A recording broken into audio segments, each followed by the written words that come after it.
याहीनं पयाहीनं करेमि वन्दामि नमस्सामि सत्कारेमि सम्मानेमि कल्याणं मङ्गलं देवयं चेयं वज्वासामि मथेन वन्दामि तो आयाहीनं पयाहीनं करेमि वन्दामि नमस्सामि सत्कारेमि सम्मानेमि कल्याणं मङ्गलं देवयं जेयं वज्वासामि मथेन नमो अरिहन्ताणं नमो सिद्धाणं नमो आयर्याणं नमो उवझायानं नमो लोये सवसावनं एषो पञ्चनमोकारो सर्वपावपनाशनो मङ्गलानं च सर्वेसिं परमं हवै मङ्गलं मङ्गलानं च सर्वेसिं परमं हवै मङ्गलम्।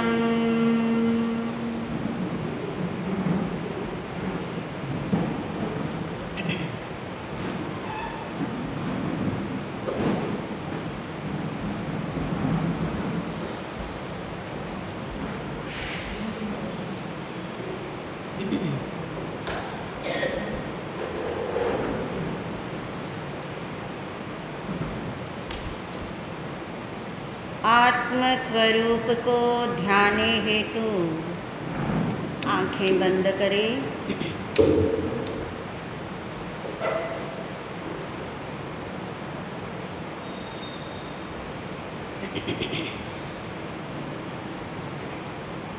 बहुत गहराई में अनुभव करें।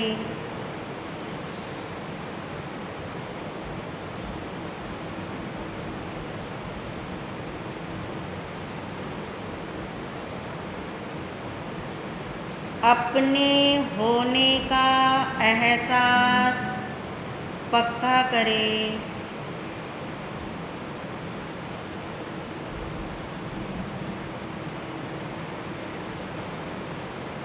महसूस करें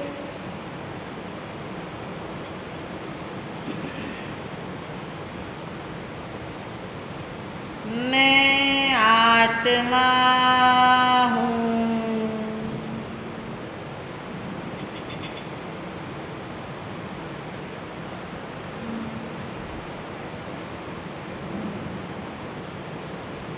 मैं आत्मा ही हूँ।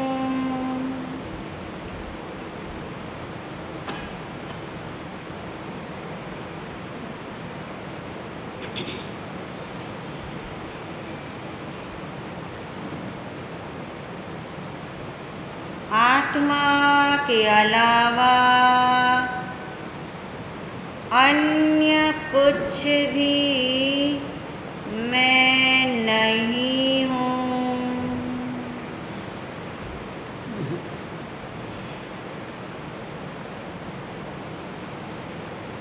मैं शुद्ध आत्मा हूँ।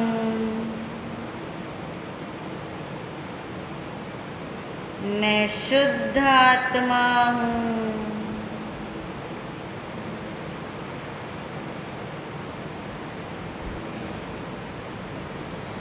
मेरा अस्तित्व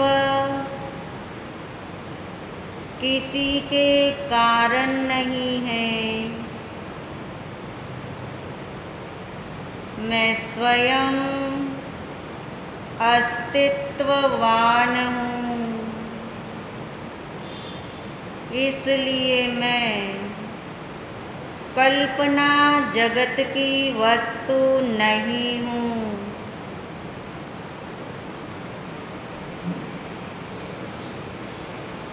मेरा एग्जिस्टेंस है।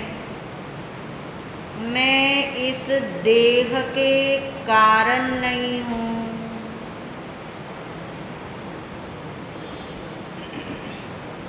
क्योंकि जब ये देह नहीं था तब भी मैं था। एक दिन ये देह नहीं रहेगा तब भी मैं तो रहूँगा। इसलिए मैं अभी भी इस देह की वजह से नहीं हूँ। मैं अपने ही कारण हूँ। मैं अपने में ही हूँ।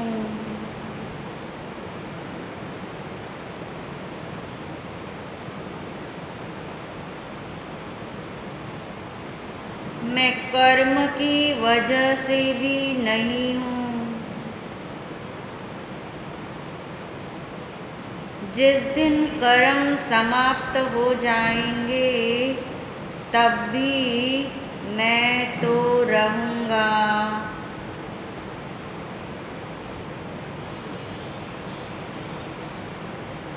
इसलिए मैं त्रिकाल हूँ। अनादि अनंत हूँ। मैं नित्य हूँ।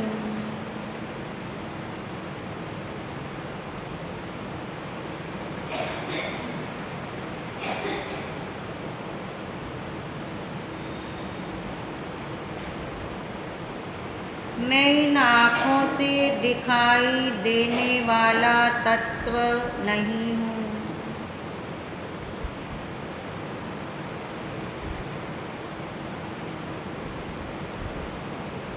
ये जो दिख रहा है इन आँखों से वो मैं नहीं हूँ।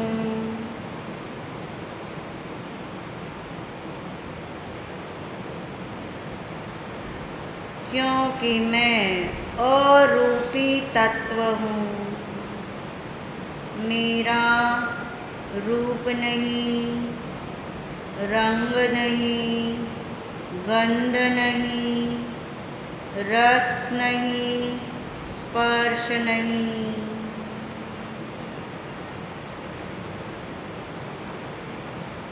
मैं अरूपी तत्व हूँ।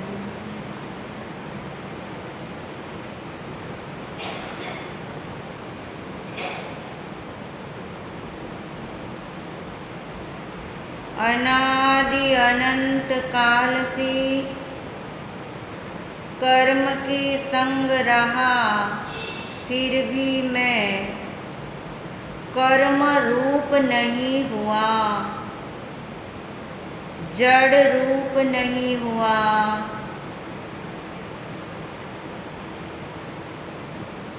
क्योंकि मैं अन्य रूप नहीं होता हूँ। मैं अनन्य हूँ। मैं अपने में ही हूँ। मैं इस देहालय में, इस देह के परमाणु में भी नहीं हूँ।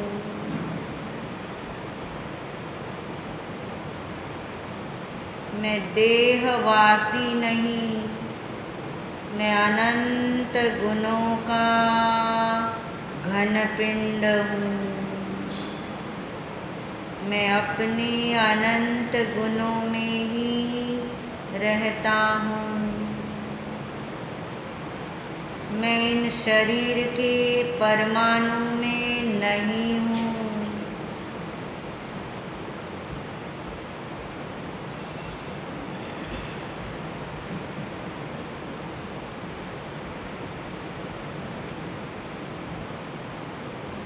अपने को बारंबार इस भाव से भावित करें।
परमात्मा।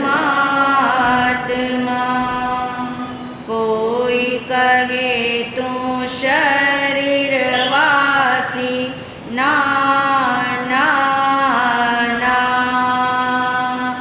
कोई कहे तू शरीरवासी, ना ना ना।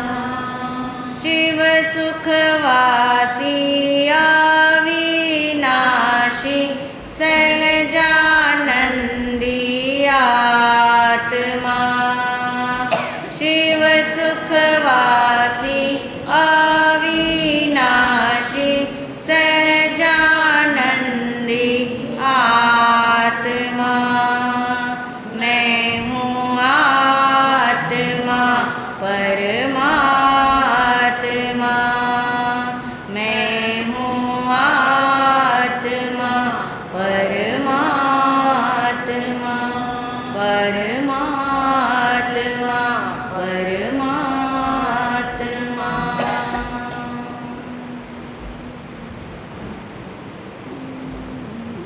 मैं हूँ आत्मा शुद्ध आत्मा, शुद्ध आत्मा को नमन।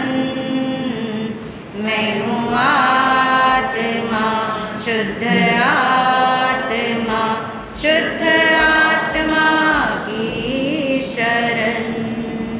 गुरुवंदना गुरुवंदना गुरुवंदना बारंबार। गुरुवंदना गुरुवंदना गुरुवंदना बारंबार। प्रसन्नता के साथ आंखें खोले। परम श्रद्धेय परम उपकारी महाराज श्री के चरणों में अनंत वंदन नमन। सभी शुद्ध आत्माओं को अनंत वंदन नमन। को हम सो हम सिद्धो हम।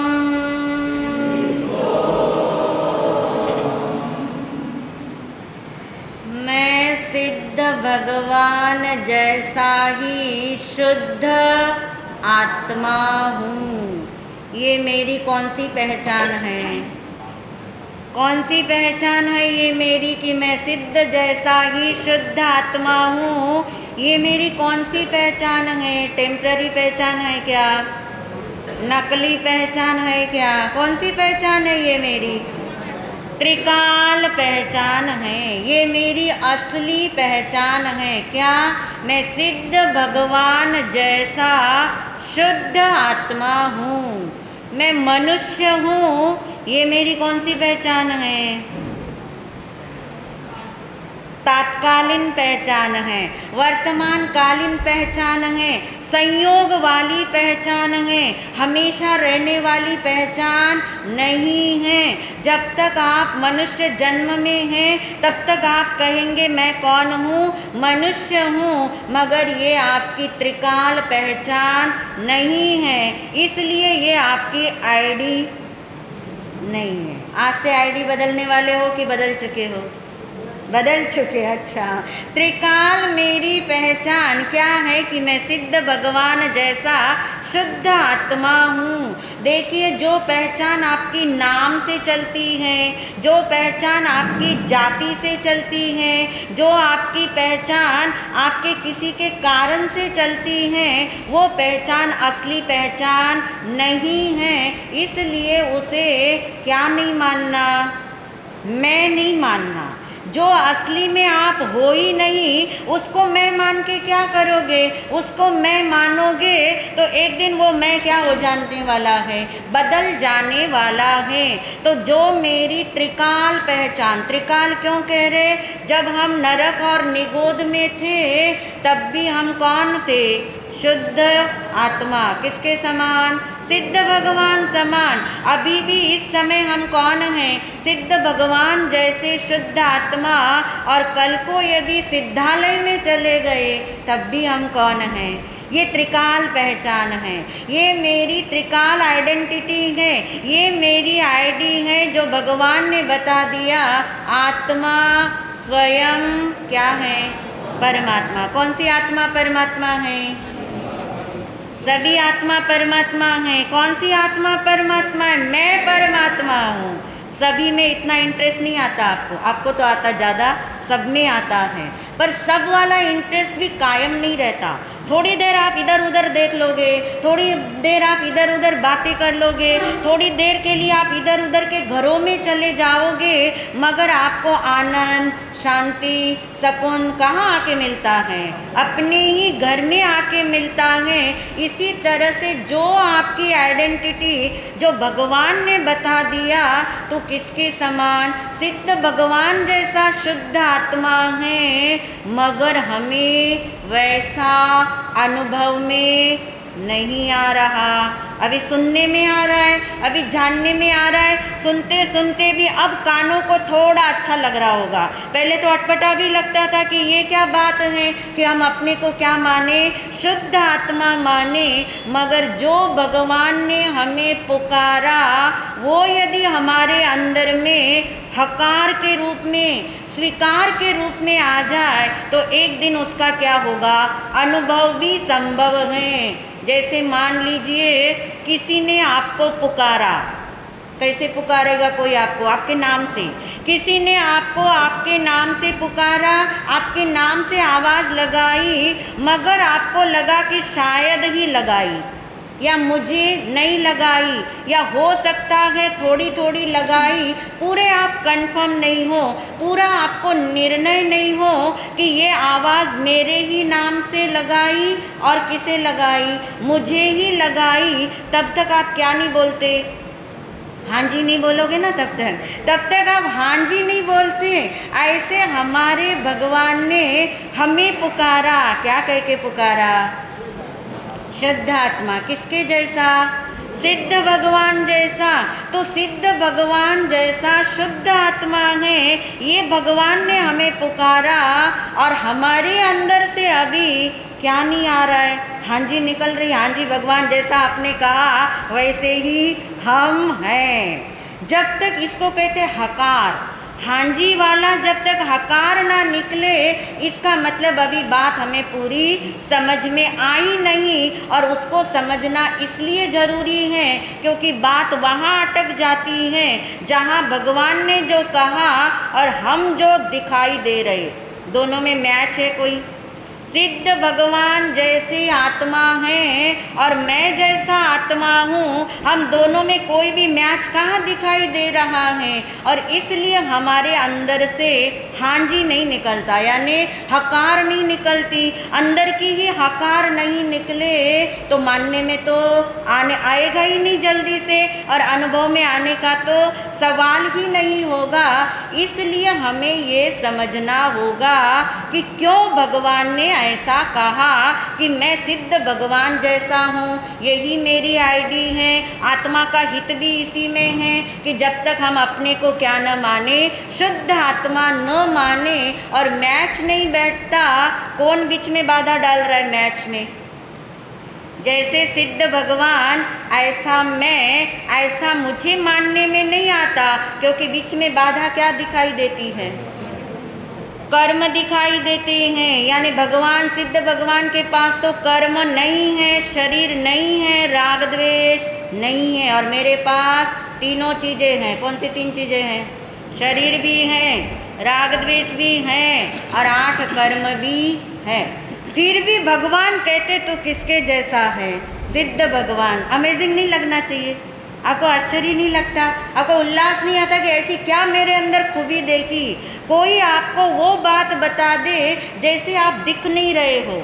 मान लीजिए आप दिखने में सुंदर नहीं हो और कोई आपको बोले कि तो कितना सुंदर है, कैसा लगता है? अच्छा तो नहीं लगता पहली बार में, पर फिर वो दोबारा बोले, तिबारा बोले, रोज रोज बोले, तो आपको लगता कहीं ऐसा ना हो कि वाकई में मैं क्या हूँ, सुंदर हूँ और मुझे मेरी सुंदरता का पता नहीं। ऐसी यहाँ घटना घटी कि रोज रोज भगवान की वाणी हम सुनते हैं, भगवान उसी बात का निर्णय रोज कराते हैं कि तू सबसे पहले अपनी पहचान कर ले, तू सिद्ध भगवान जैसा है। और क्यों है? क्योंकि तुझे अभी तक असल में अपनी पहचान नहीं है। तूने अपनी पहचान अनादिकाल से आज तक किसके द्वारा की है? संयोग के द्वारा। बहुत सुंदर। और भगवान जो हमें अपनी पहचान बता रहे, वो किसके आधार पे बता रहे? स्वरूप के आधार पे। संयोग के आधार पे देखेंगे तो कर्म है, हम कर्म से बंधे हुए हैं। संयोग के आधार पे देखेंगे तो शरीर है, राग द्वेष है। मगर स्वरूप की दृष्टि से देखो तो इनके होते हुए भी हम इन तीनों से, अब मैं 3 बोलूँ तो 3 की पिक्चर तो पक्की कर लेना आप। कर्म बोलूँ तो भी 3 याद आने चाहिए, द्रव्य कर्म, भाव कर्म और नो कर्म। 8 कर्म, राग द्वेष और शरीर से संबंधित चीजें। यानी जो कुछ भगवान ने बता दिया कि स्वरूप दृष्टि से तू अपने को देख, तो सब कुछ होते हुए भी तू इन सब से कैसा है? भिन्न है। अब तो जुदा पे आपको विश्वास होने लगा। मैं इनके होते हुए भी कैसा हूँ? जुदा हूँ। और इस बात को पक्का करने के लिए हमने कल आपको चिंतन दिया था, गुरु और शिष्य की बात चल रही है। दोनों विहार करते हुए शिष्य ने गुरु से कहा कि देखो गुरुजी, गाय क्या है? बंधी हुई है। और गुरु कहते नहीं, ये गाय तो बंधी हुई, ये नहीं बोला गुरु ने। क्या बोला? चिंतन किया ना आपने? ये गाय बंधी हुई नहीं है, ये गुरु ने नहीं बोला। गुरु ने क्या बोला? ये गाय बंधी हुई दिखते हुए भी ये गाय कैसी है? मुक्त है। ये गाय मुक्त है। कैसी दिख रही है? बंधी हुई। बस यही साइंस हमें समझ में आ जाए, यही लॉजिक हमें पकड़ में आ जाए। कर्म नहीं ऐसा नहीं बता रहे, शरीर नहीं ऐसा नहीं बता रहे, राग द्वेष नहीं ऐसा नहीं बता रहे, मगर इन सब के होते हुए भी मैं शुद्ध आत्मा इन सब से अलग हूँ, है भी और अलग भी हूँ। है ना अटपटा? चीज दिखाई भी दे रही है, फिर भी वो मैं नहीं हूँ। यही तो रहस्य है, यही तो रहस्य है। तो आपको समझ आ गया कि गाय बंधी हुई दिख रही है। इसलिए शिष्य ने क्या बोला कि गाय क्या है? बंधी हुई। किससे बंधी हुई है? रस्सी से बंधी है। रस्सी से गाय, कभी देखा आपने रस्सी से बंधी हुई गाय? बहुत बार देखी होगी।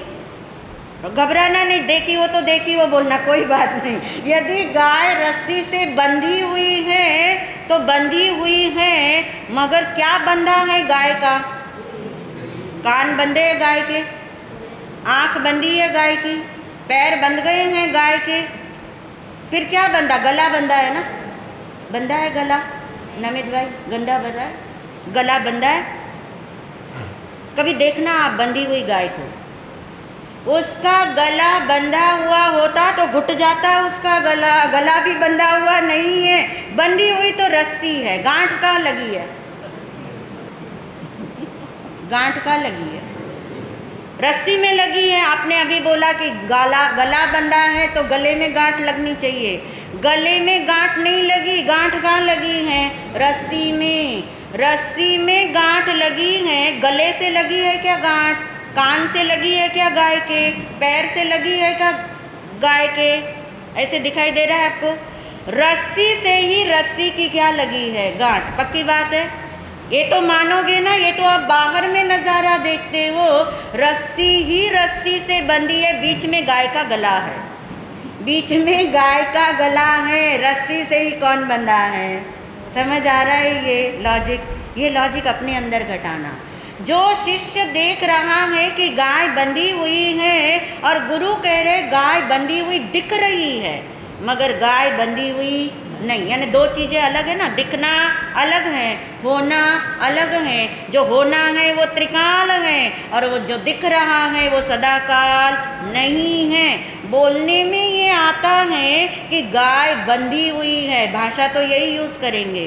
बोलने में तो ऐसा ही आएगा कि गाय क्या है, बंधी हुई है। मगर आप उसको गहराई से देखना शुरू करो तो गाय का ना पेट बंधा है, ना पूंछ बंधी है, ना पैर बंधे हैं, ना आँख बंधी है, ना कान बंधे हैं। तो गाय कहाँ से बंधी है, कहाँ से बंधी है? रस्सी से बंधी है। तो रस्सी से, तो रस्सी में ही गांठ लगी है ना। गाय के अंदर कौन सी गांठ लगी है? गाय के कौन से अंग में गांठ लग गई है? बताइए। अगर ये बात का निर्णय कर लोगे तो भगवान की बात का निर्णय करने में बिल्कुल मुश्किल होने वाली नहीं है। आत्मा कर्म से बंधा हुआ है कि नहीं? गाय रस्सी से बंधी हुई है कि नहीं? हाँ, यानी गाय रस्सी से बंधी हुई दिखती है, ये शब्द यूज करना होगा।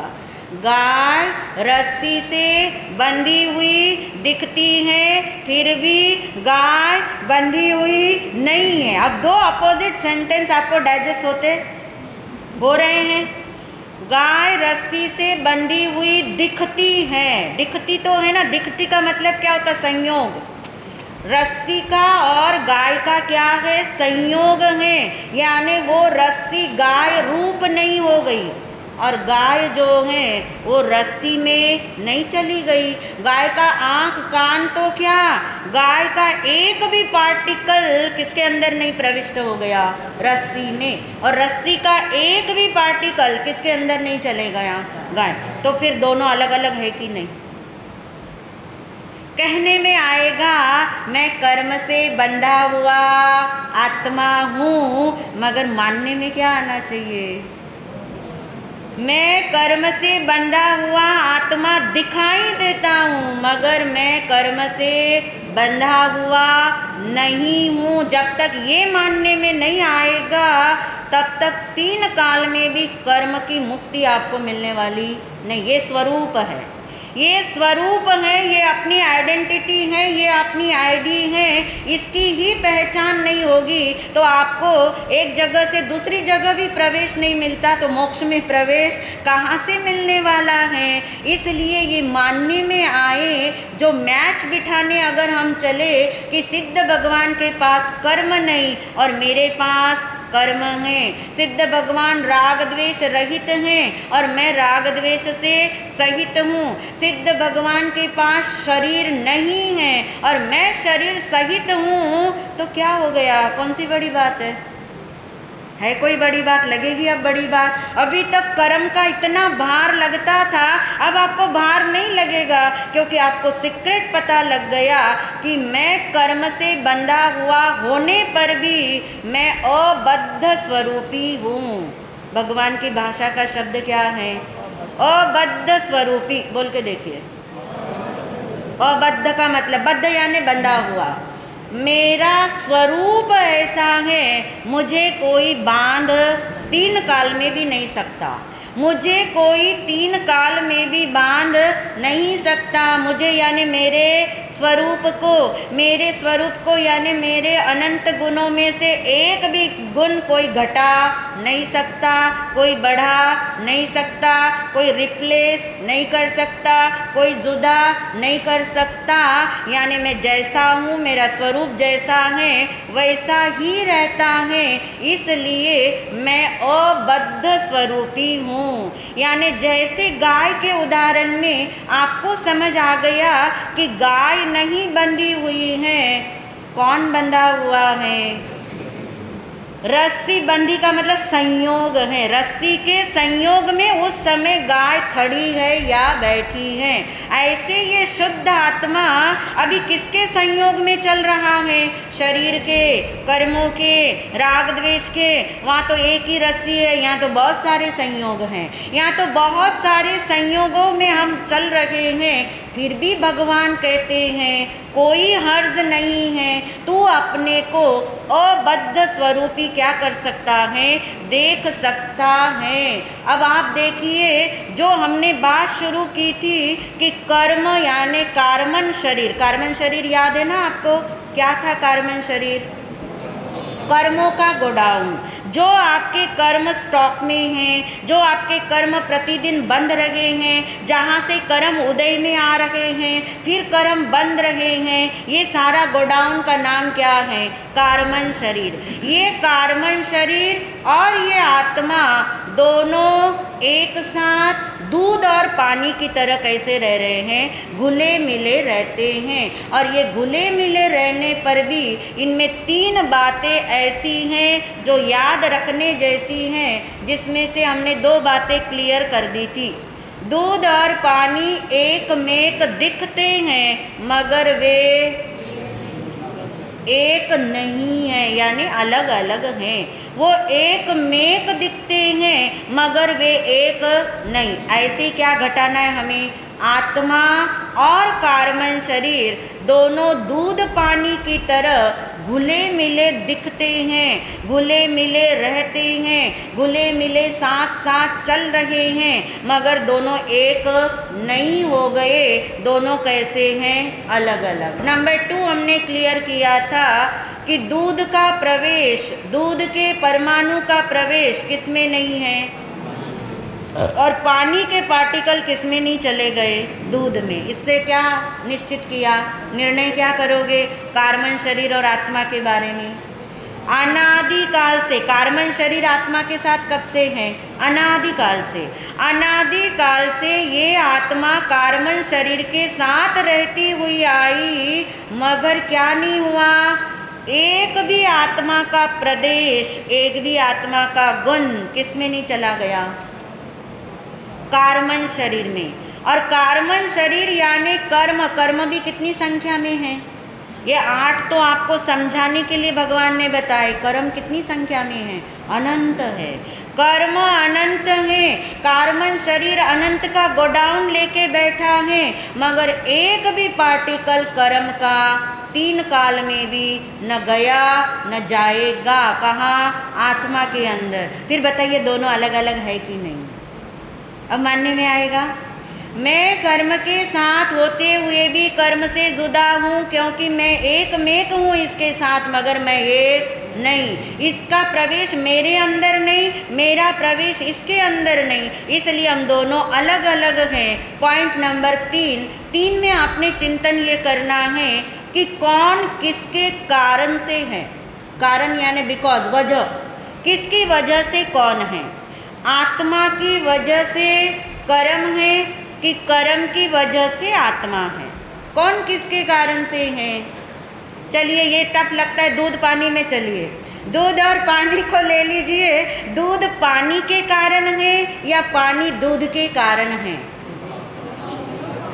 दोनों किसी के कारण नहीं। क्या लॉजिक है आपके पास? अगर मैं लॉजिक पूछूं, आपने ये बोला क्योंकि हर चीज़ का क्यों पता होना ज़रूरी है, तब उसमें निशंकता आती है, पूरी क्लैरिटी हो जाती है।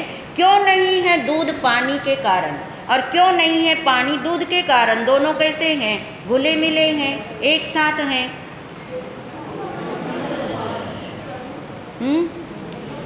इसका लॉजिक ये है, यदि आपको ये पता करना हो, आपको कोई बोले ना कि तू इस घर में मेरे कारण रहता है, देखिए ये जल्दी समझ आएगा आपको। दूध पानी भी दूर हो गया, आत्मा और कर्म तो बहुत ही दूर हो गया।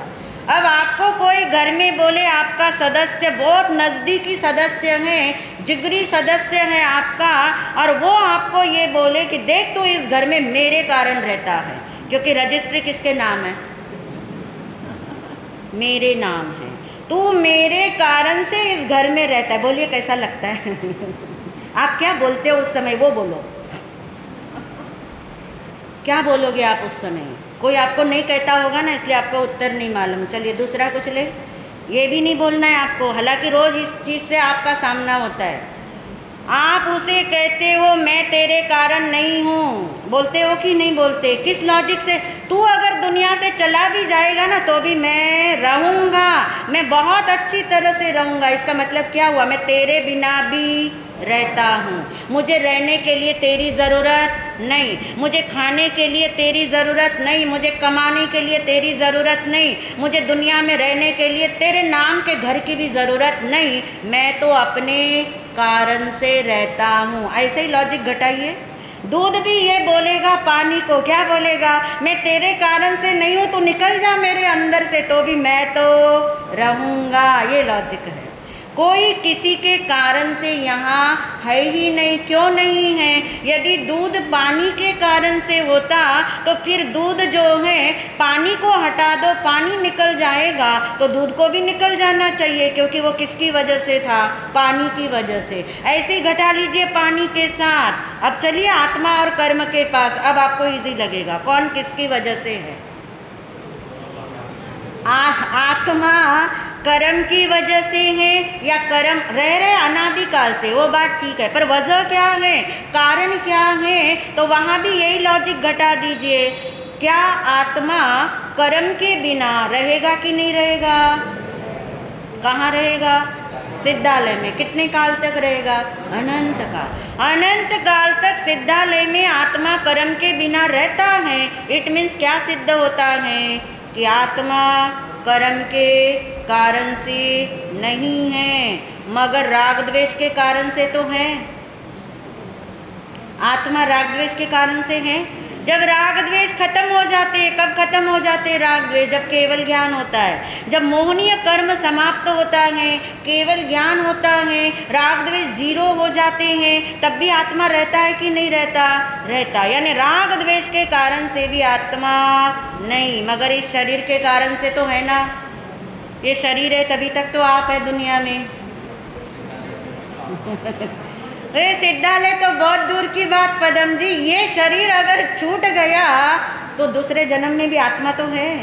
इस शरीर के बिना, ये वाले शरीर के बिना तो आत्मा है ही है। और जिसके बिना भी मैं रहता हूँ उसके कारण मैं नहीं हूँ। सेंटेंस बोल के देखिए। जिसके बिना भी मैं रहता हूँ, किसके बिना भी मैं रहता हूँ? कर्म के बिना भी मैं रहता हूँ, राग द्वेष के बिना भी मैं रहता हूँ, शरीर के बिना भी मैं रहता हूँ। जिसके बिना भी मैं रहता हूँ उसके कारण से मैं नहीं हूँ। इट मीन्स कर्म के कारण से मैं नहीं, राग द्वेष के कारण से मैं नहीं, शरीर के कारण से मैं नहीं। जिसके कारण से मैं नहीं उसको कितनी तवज्जो देते आप, कितना सम्मान करते उसका, कितना उससे साथ अपनापन रखते, एक पल के लिए भी नहीं रखते। आपने जैसे कहा तेरे कारण से मैं नहीं हूँ, मेरे को तेरे से कोई लेना देना नहीं। आज बोल के देखना इन 3 चीज़ों को। कौन सी 3 चीज़ों को? तुम्हारे कारण से मैं नहीं हूँ। अपने घर वालों को बोलने की बात नहीं कर रही।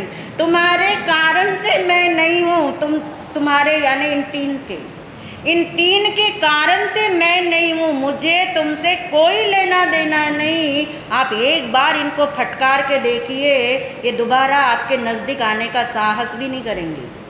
ये तो हमने इनको अपने साथ गले लगाया है, अपना अपना लेबल लगाया है, मेरा मेरा कह के इनको पक्का करा है, फिर भी ये मेरे होते नहीं, ये सबको पता है। तो कोई किसी के कारण से यहाँ होता ही नहीं है। आपको पता है हमने एक सिद्धांत का नाम रटा था, द्रव्य की स्वतंत्रता का सिद्धांत। प्रत्येक द्रव्य, प्रत्येक वस्तु यहाँ अपने कारण से है, किसी के कारण से नहीं है। इसलिए किसी में प्रवेश वो करती नहीं है, इसलिए वो अन्य रूप होती नहीं है। कितना कितना बड़ा ये आश्चर्य है कि अनादिकाल से आत्मा कर्म के साथ रहा फिर भी जड़ नहीं हुआ। संग का इसको रंग नहीं चढ़ा, संगत की रंगत इसको नहीं आई। किसको? शुद्ध आत्मा को। वहाँ कर्म ने टच भी नहीं किया, स्पर्श भी नहीं किया। कैसी महिमा आए अपनी कि मैं ऐसा कि मुझे किसी का प्रभाव मेरे ऊपर पड़ता ही नहीं, असर आता ही नहीं, ऐसा मैं शुद्ध आत्मा हूँ। तब जाके हमें समझ आएगा स्वरूप क्या चीज़ होती है। क्योंकि आज तक हमें कर्म समझ आया, आज तक हमें शरीर समझ आया, आज तक हमें जीवन समझ आया, मगर आज तक हमें अपना स्वरूप कभी भी नहीं समझ आया। क्यों नहीं समझ आया? क्योंकि समझने का प्रयास भी हमने कभी नहीं किया। क्यों नहीं किया? क्योंकि लगा अरे वो तो दिखता ही नहीं है। पर जो दिखता नहीं है वही तो मूल्यवान है। जो दिखता नहीं वो त्रिकाल होता है, तो उसका अनुभव होता है। तो जैसा भगवान ने हमको पुकारा वैसा यदि हम अपना अनुभव करना चाहते हैं तो हमें ये लॉजिक के साथ समझना होगा कि आत्मा और कर्म दूध पानी के साथ एक साथ रहते हुए भी, एक मेक रहते हुए भी एक नहीं हुए, एक दूजे में प्रविष्ट नहीं हुए, एक दूजे के कारण से नहीं है, इसलिए अलग अलग हैं। अब अलग अलग हैं इसलिए कैसे अलग अलग हो सकते हैं उसका प्रोसेस हम आगे जानेंगे। ओम शांति।